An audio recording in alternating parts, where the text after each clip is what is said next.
You're bold, Mrs. Selma. I have the courage now. Listen to me, Mrs. Selma. If necessary, I am prepared to fight for my small post in the bank as if I were fighting for my life. So it seems. It is not only for the sake of money. Listen, there is another reason. Well, I will tell you just like everybody else, that once, many years ago, I was guilty of indiscretion. I'm aware of that. The matter never came into court, but all the way seemed closed to me. I had to go back to the business that you already know of. I had to do something, and honestly, I don't believe I've been one of the worst. But now I have to do something. You see, my sons are growing up, and for their sake, I must try and earn back as much respect as I can in town. But Mr. Foster, I have no more power to prevent you. Then it is because you haven't the will.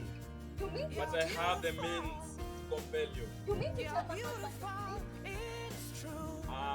Suppose I were to tell him.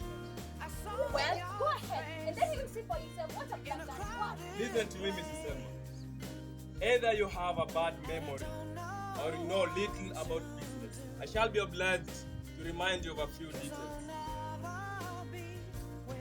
When your husband was ill, you came to me and borrowed 250 pounds.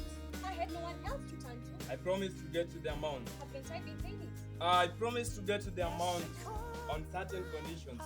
Your mind was so taken up with your husband's illness, and you had the plan to travel abroad that you seem to have paid very little attention to the conditions of our bargain. Well, it will be no amiss if I remind you of them. I promised to put the amount on security of a bond, which I could. But below your signature, there were a few lines constituting your father's right of the money. He should have signed them.